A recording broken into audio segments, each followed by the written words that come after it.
Donc je suis ravie de vous accueillir sur cette magnifique terrasse afin de vous présenter le programme de cette 5e édition du Champs-Élysées Film Festival. Alors je porte une ravissante petite chose. Vous voyez, c'est très très pratique pour lire. Et c'est Caroline Abraham, que je remercie, qui est une de nos partenaires, qui m'a offert ça aujourd'hui. Je trouve ça très chic. Et en plus, je vois avec. C'est quand même un grand avantage. Donc ne vous étonnez pas si de temps en temps je fais comme ça. Publicis, que je remercie également encore une fois de nous permettre de vous recevoir dans ce bel endroit qu'est cette terrasse. Merci également à nos partenaires dont les noms vont défiler sur l'écran. Ils nous suivent depuis le début, ils nous font confiance, à tous ceux qui sont depuis le début avec nous et aux nouveaux qui nous rejoignent cette année. Merci également à nos membres du conseil de surveillance, d'administration, qui nous soutiennent par leur présence, mais aussi par leur implication. Merci à tous les distributeurs qui acceptent de nous confier leurs films cette année encore. Merci à nos attachés de presse qui font un superbe boulot. L'affiche que vous avez vue a été réalisée par Virginie Morgan, magnifique affiche. Et merci enfin à la dynamique équipe du festival qui fait un travail remarquable, le tout dans la joie et la bonne humeur.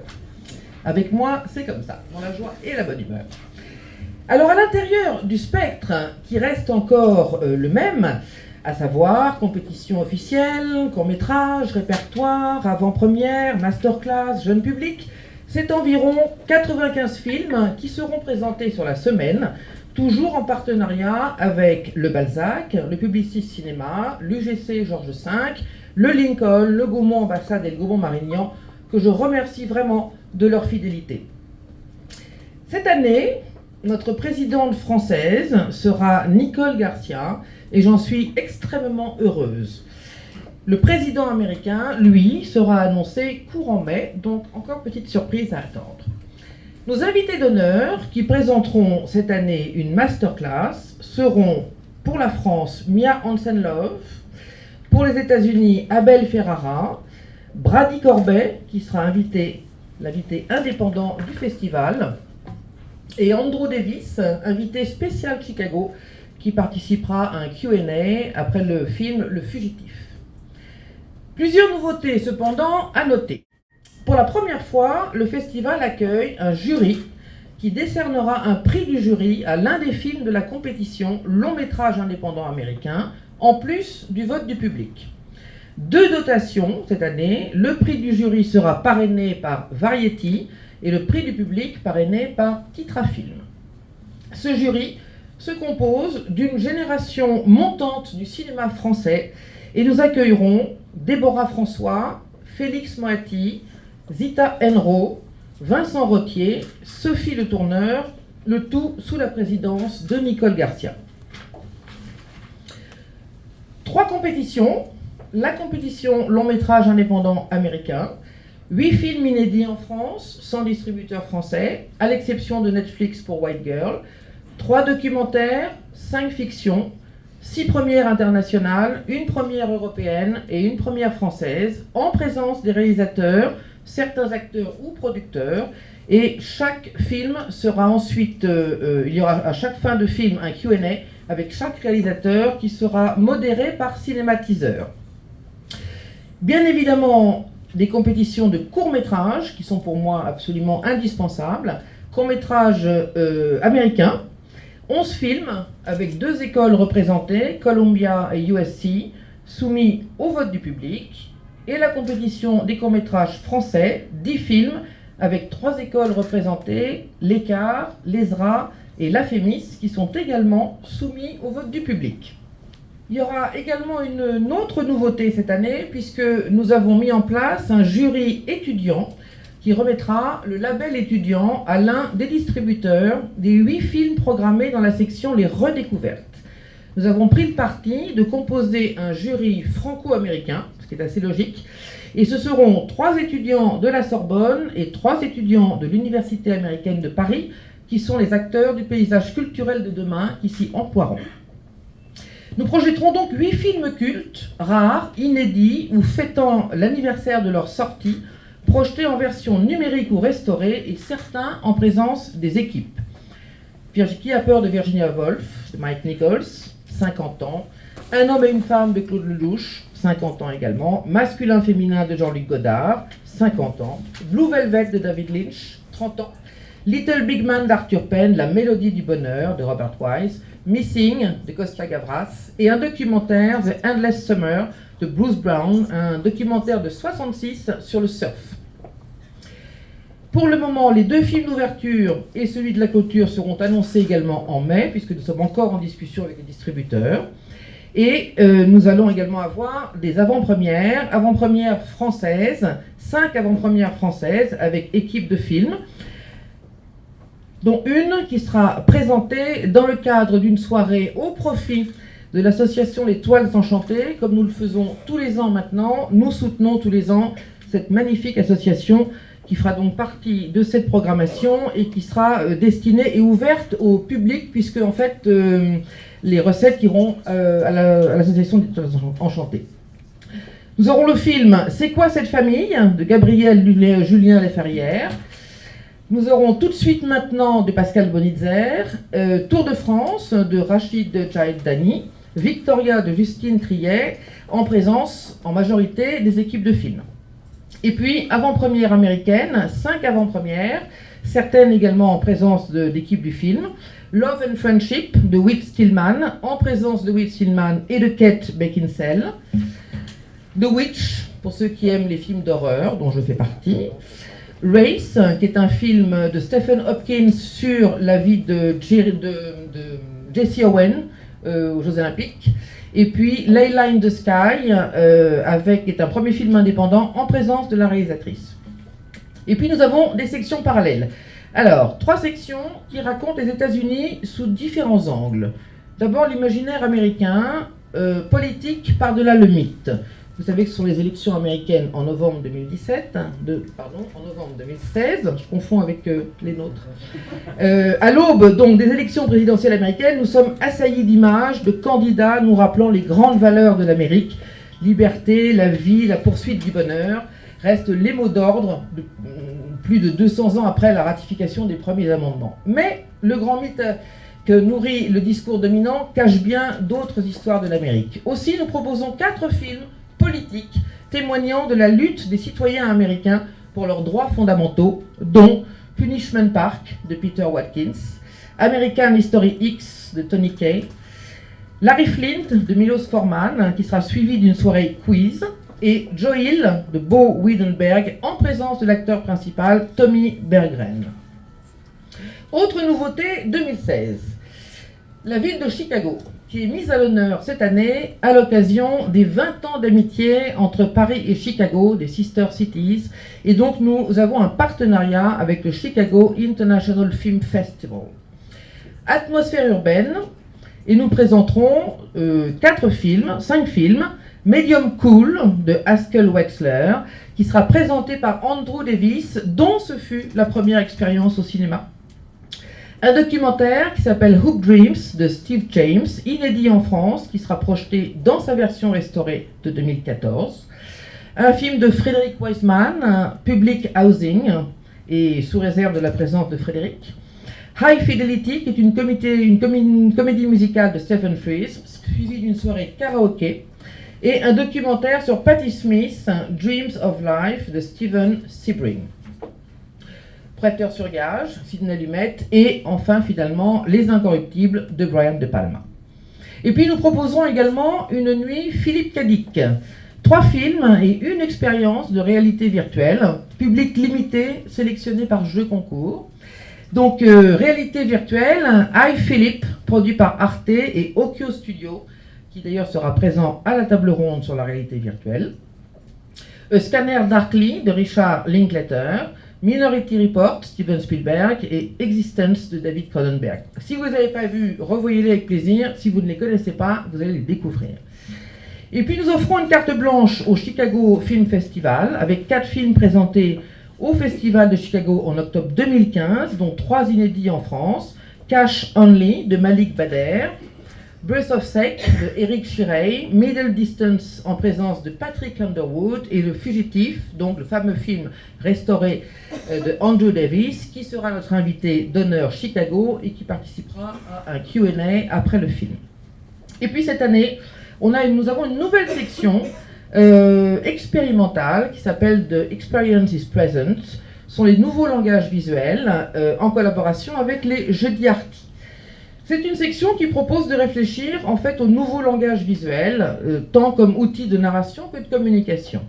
Donc 2 films aux écritures originales qui apportent une réflexion sur le langage visuel, Adieu au langage de Jean-Luc Godard en 3D, et un documentaire Heart of a Dog de Laurie Anderson.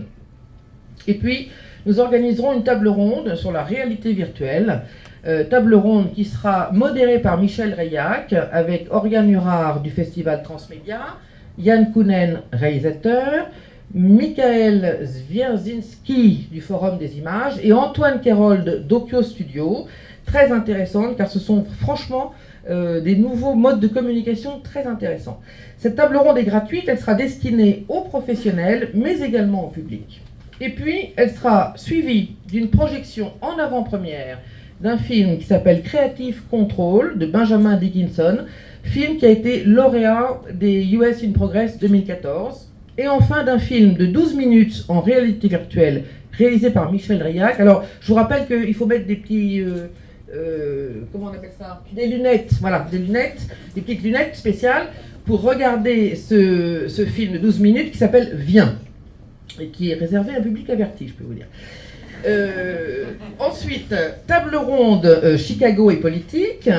Chicago et politique qui sera modérée par Courrier International et qui sera également suivi d'un concert de jazz au Mona Bismarck American Center. Enfin, nous aurons des séances spéciales. Alors, nous avons décidé, parce qu'on ne peut pas y échapper, de surfer sur la vague du foot, puisque le 10 juin s'ouvre, comme vous le savez tous, avec bonheur, la Coupe d'Europe de foot. Donc nous avons une soirée qui s'appelle On s'en fout, avec une projection d'un film merveilleux restauré de Jean-Jacques Hano qui s'appelle Coup de tête, que je vous invite à venir également revoir avec Patrick Devers, magnifique. Et puis un formidable documentaire de Philippe Azoulay qui s'appelle Tourner pour vivre, qui est en fait un film sur Claude Lelouch, puisque nous allons également projeter Un homme et une femme, qui sera présenté dans le cadre de son 50e anniversaire, avec, je le souhaite et j'espère, un beau parterre de comédiens qui ont tourné tous avec Claude Lelouch.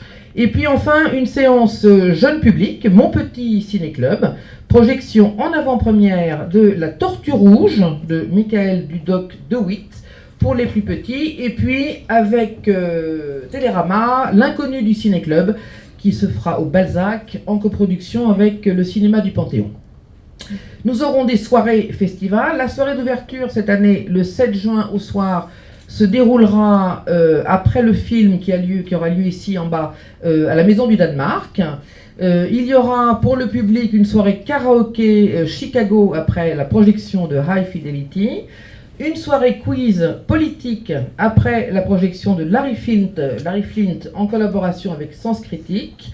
Et puis la soirée de clôture cette année se déroulera rue Marbeuf au pavillon Champs-Élysées, qui est un magnifique endroit. C'était, pour ceux qui s'en souviennent, un restaurant qui s'appelait le Man Ray, voire une salle de cinéma, pour ceux qui s'en souviennent encore après, et qui est devenue maintenant une super boîte de nuit où nous irons fêter la fin de ce festival. Voilà pour la programmation de cette 5e édition. Enfin, concernant maintenant le volet professionnel, car nous avons, comme vous le savez sans doute, un volet professionnel, le Champs-Élysées Film Festival lance cette année en fait une nouvelle identité qui s'appelle Industry Days, et ce label regroupe la 5e édition des US in Progress et la 3e édition du Paris Coproduction Village que nous accueillons sur le festival. Je vais d'ailleurs à ce propos demander à Jérémy Zelnick, s'il n'est pas caché trop loin, le voilà, de nous parler rapidement, Jérémy, du Paris Coproduction Village, et ensuite je demanderai à Chantal Lyon de venir nous parler des US in Progress. Voilà. Venez à côté de moi, Jérémy.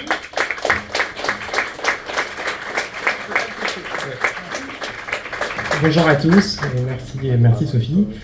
En fait, pour la 3e édition, nous on est les équipes qui organisons aussi un festival à la montagne, aux Arcs, le festival du cinéma européen des Arcs.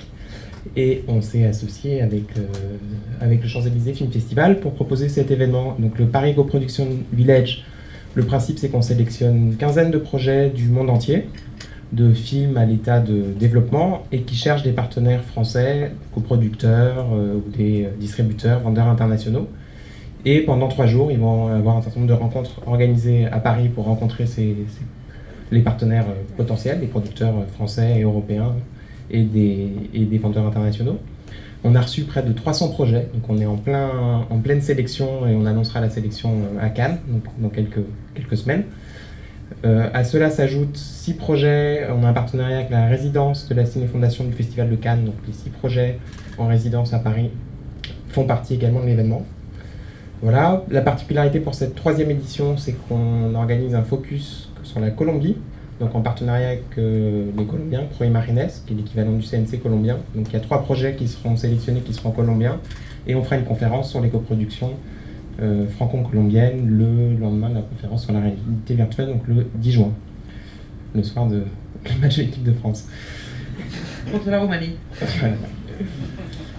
Il me reste à me remercier les partenaires qu'on a sur cet événement. Donc en premier lieu, le Champs-Élysées, avec qui on a lancé ça il y a maintenant 3 ans avec succès, vraiment.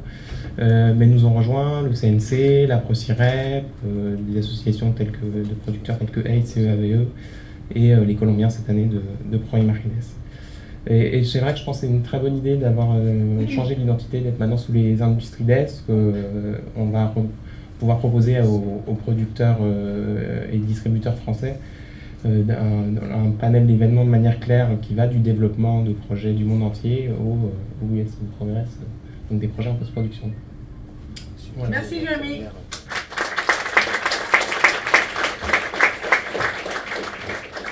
Merci Jérémy.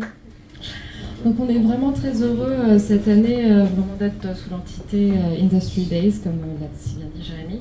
Et je remercie Sophie Dulac d'avoir vraiment chapeauté les US in Progress pendant ces 5 dernières années. C'est vraiment exceptionnel de pouvoir proposer aux vendeurs américains, aux vendeurs internationaux, pardon, des films en work in progress américains. Donc ce programme, pour rappel, est co-organisé par Adeline Manzier de Black Rabbit Film, Oula Zniegowska de l'American Film Festival et avec l'aide de Marie Zeniter, et permet en l'espace de 3 jours de montrer en exclusivité 4 à 5 longs métrages indépendants américains en cours de post-production à des distributeurs français, des producteurs français aussi, des responsables de festivals et des vendeurs internationaux, et de les faire rencontrer avec les porteurs de projets lors de speed dating professionnels. Donc en 5 ans, nous avons réussi à aider 55 longs métrages indépendants américains en combinant les longs métrages de Wrocław en Pologne. À comprendre, on les a aidés à comprendre les enjeux d'une distribution en France et dans le reste de l'Europe, et aussi grâce à l'exceptionnelle présence annuelle des vendeurs internationaux les plus prestigieux comme Match Factory, Memento, Wild Punch, Film Boutique, etc.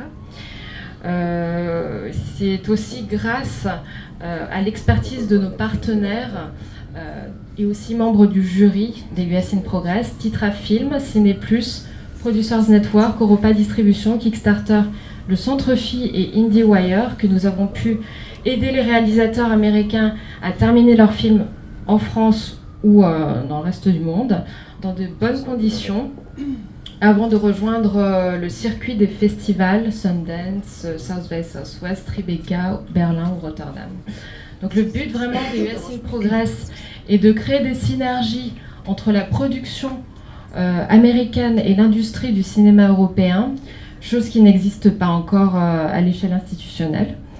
Donc cette année, nous avons reçu moins de films que le Paris Co-Production Village, beaucoup moins. On en a reçu 52, mais en général, c'est ce qu'on reçoit parce que la production américaine est compliquée à se monter. Il n'y a pas d'aide de l'État aux États-Unis. Donc on en a reçu 52 et on vous révélera les films sélectionnés sous peu de temps. Donc pour finir, le cinéma d'auteur américain existe bel et bien. Et il est comparable à un film de niche qu'il faudrait vraiment distinguer des blockbusters. Et c'est aussi notre rôle ici à l'US in Progress et au Champs-Élysées Film Festival, de trouver les nouveaux Abel Ferrara, les nouveaux frères Safdie et les nouveaux Armory Corinne. Donc voilà, j'espère que ça sera une belle proposition cette année et voilà. Et le buffet est prêt. Et voilà. Merci Chantal. Voilà. Donc vous avez un aperçu de ce qui va se passer. C'est vrai qu'indépendamment du fait qu'on se fait extrêmement plaisir avec ce festival depuis 5 ans, on fait quand même notre travail puisque on a, je crois, depuis le début, 3, 4, voire peut-être 5 films qui ont trouvé distributeur en France sur les films américains. Et c'était pas du tout évident, donc c'est un peu notre but et notre travail de faire ça. Mais c'est d'abord le plaisir de s'amuser, car franchement, c'est compliqué à monter, mais on rigole bien et on est surtout content de vous faire partager. Donc à partir de maintenant, je vous propose de partager avec vous le buffet, à boire et manger pour tout le monde, de profiter de la terrasse. Et je vous attends bien évidemment tous, autant que vous êtes et tous ceux que vous connaissez, à partir du 7 juin sur les Champs-Élysées jusqu'au 14. Merci beaucoup de votre attention.